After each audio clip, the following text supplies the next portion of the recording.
Hello friends, आप देख रहे हैं आपका अपना यूट्यूब चैनल जीके क्लासेज 1972 और मैं आपके लिए लेकर आया हूं विद्या संबल योजना के तहत असिस्टेंट प्रोफेसर की वैकेंसी से जुड़ी हुई महत्वपूर्ण अपडेट। अगर आप चैनल पर नए हैं तो चैनल को सब्सक्राइब जरूर कीजिएगा, क्योंकि इसी प्रकार के लेटेस्ट अपडेट मैं आपके लिए लेकर आता हूं। तो चलिए वीडियो की शुरुआत करते हैं। ये आप देख सकते हैं दोस्तों, नोडल प्राचार्य राजकीय महाविद्यालय सांगानेर जयपुर का ये 14 अगस्त 2023 की विज्ञप्ति है। ठीक है, ये राजकीय महाविद्यालय सांगानेर जयपुर जो है ये नोडल केंद्र है और इस नोडल केंद्र के अधीन 3 कॉलेजेस जो हैं, 3 राजकीय महाविद्यालय संचालित हैं, जिनके अंदर विद्या संबल योजना के तहत अध्यापन कार्य करवाने के लिए गेस्ट फैकल्टी शिक्षकों से आवेदन फॉर्म आमंत्रित किए गए हैं। तो सबसे पहले इसके अंदर जो संचालित महाविद्यालय है वो है राजकीय महाविद्यालय सांगानेर जयपुर। इसमें आप देख सकते हैं एक पोस्ट है और ये पोस्ट है समाजशास्त्र की। दूसरा जो इसके अधीन आने वाला जो कॉलेज है वो है राजकीय कन्या महाविद्यालय सांगानेर जयपुर। ठीक है, और इसके अंदर जो पोस्ट हैं वो 3 पोस्ट हैं, भूगोल, अर्थशास्त्र और चित्रकला। फिर तीसरा जो महाविद्यालय है वो है राजकीय महाविद्यालय जगतपुरा। ठीक है, इसके अंदर 6 पोस्ट हैं, अंग्रेजी साहित्य, भूगोल, लोक प्रशासन, इतिहास, राजनीति विज्ञान एवं अर्थशास्त्र।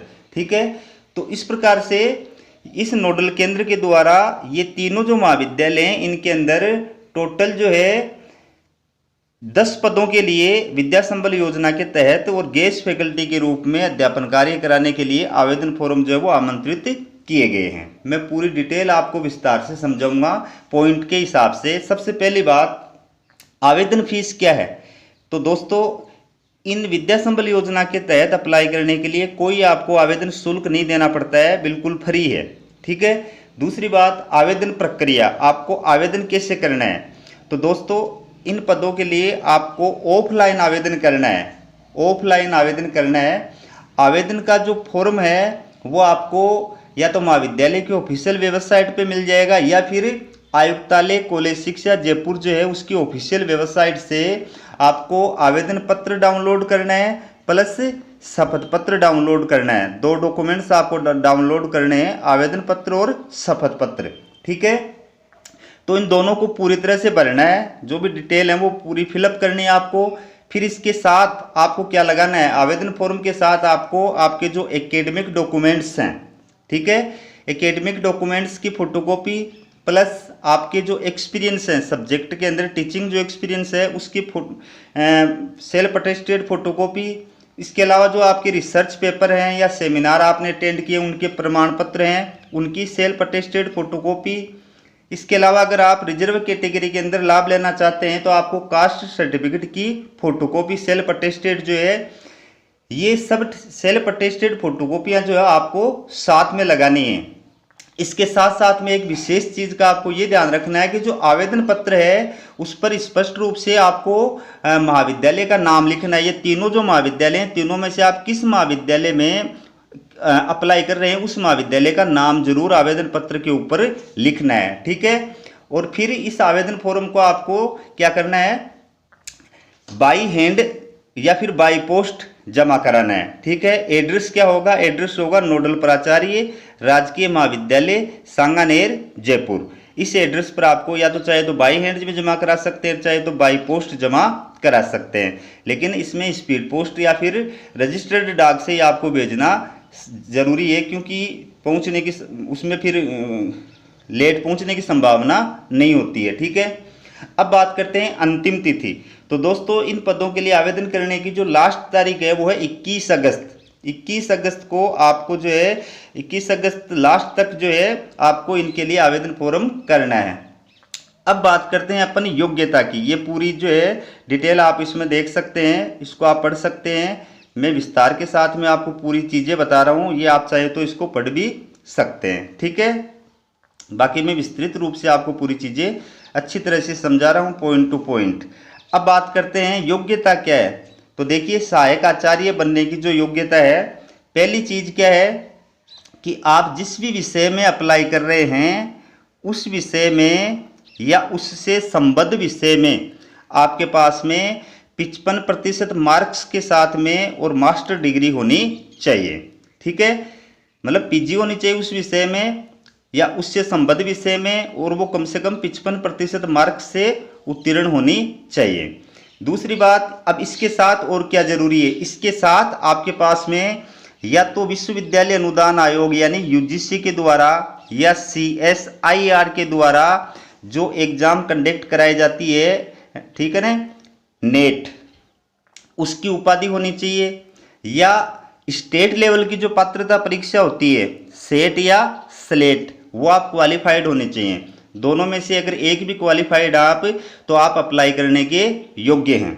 ठीक है, अगर मान लो आपके पास में दोनों ही नहीं है और आपने पीएचडी कर रखी है, तो आपकी पीएचडी या एमफिल जो है उस आधार पे भी आप अप्लाई करने के योग्य हैं, लेकिन शर्त ये है कि आपकी वो पीएचडी या एमफिल यूजीसी रूल्स 2009 अथवा 2016 के अकॉर्डिंग होनी चाहिए, तो ही आप बगैर नेट या सेट या स्लेट के पीएचडी बेस पर जो है असिस्टेंट प्रोफेसर के लिए अप्लाई करने के योग्य हैं।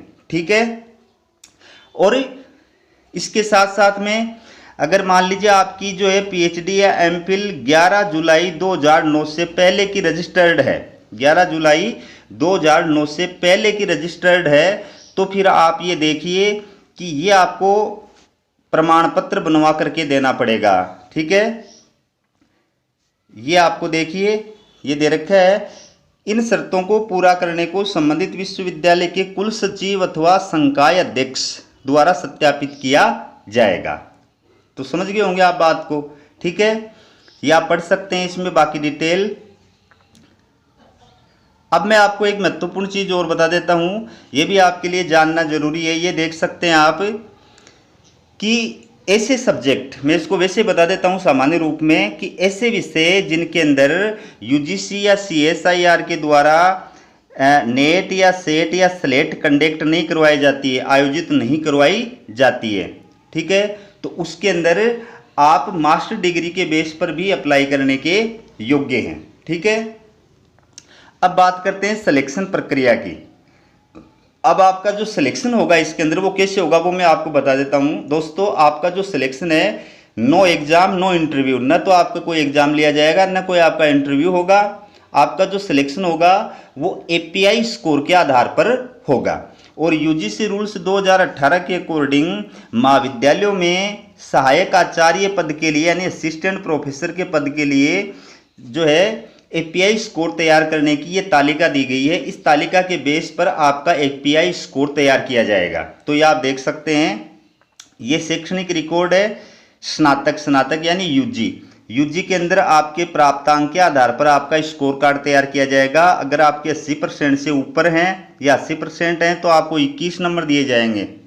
अगर आपके 60% से अधिक हैं और 80% तक हैं तो आपको 80% से कम है तो आपको 19 नंबर दिए जाएंगे।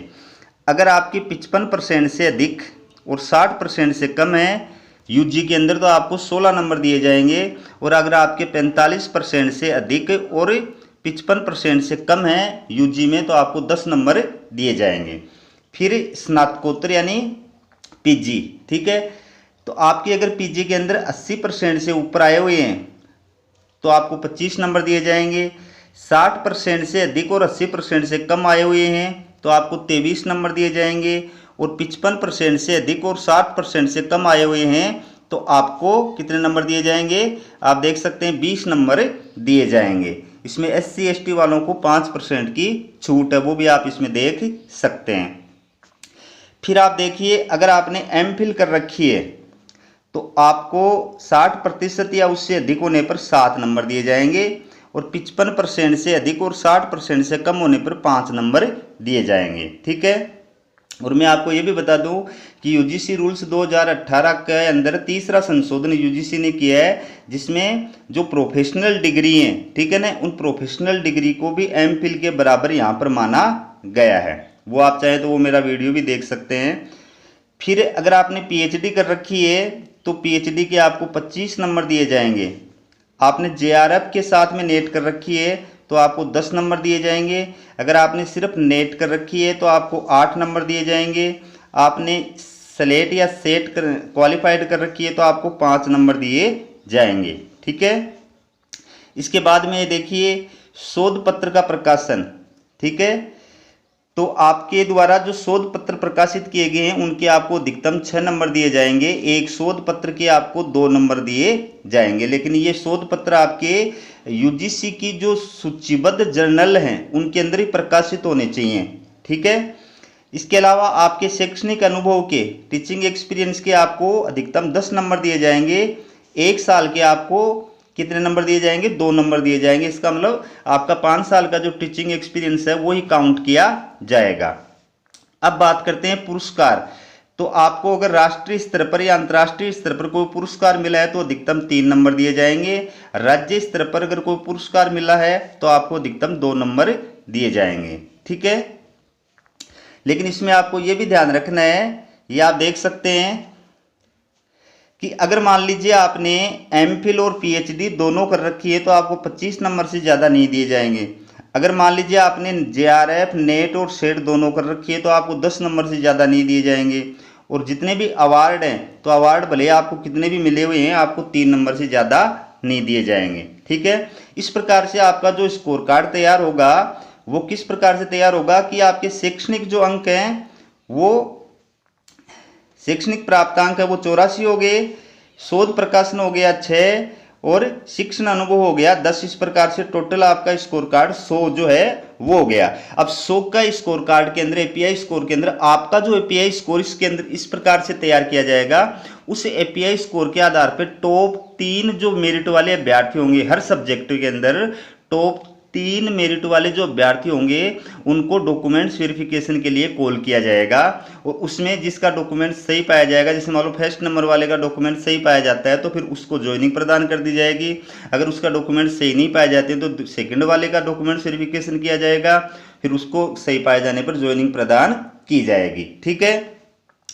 अब बात करते हैं इसमें जो मानदेय आपको दिया जाएगा, तो ये आप देख सकते हैं विद्या संबल योजना के तहत आयुक्तालय कॉलेज शिक्षा के द्वारा ये मानदेय के लिए लेटेस्ट जो है आदेश जारी किए गए थे, जिस पे मैंने वीडियो बना करके भी आपको बताया था। तो इसमें जो सहायक आचार्य यानी असिस्टेंट प्रोफेसर है उसको प्रति घंटा मानदेय दिया जाएगा 800 रुपये, यानी एक कालांश के आपको 800 रुपये दिए जाएंगे। लेकिन अधिकतम साप्ताहिक जो घंटे हैं वो तय कर दिए गए हैं कि एक सप्ताह में आप कितने कालांश ले सकते हैं। एक सप्ताह में आप 14 कालांश से ज़्यादा नहीं ले सकते हैं। ठीक है। तो इस आधार पर आपका कितना मानदेय बनता है मासिक वो आपको मानदेय प्रदान किया जाएगा। ठीक है। तो दोस्तों ये थी आपके लिए विद्या संबल योजना से जुड़ी महत्वपूर्ण अपडेट। इसी प्रकार के लेटेस्ट अपडेट पाने के लिए चैनल को सब्सक्राइब जरूर कीजिएगा। हमारा वीडियो देखने के लिए आप सभी दोस्तों का बहुत बहुत धन्यवाद।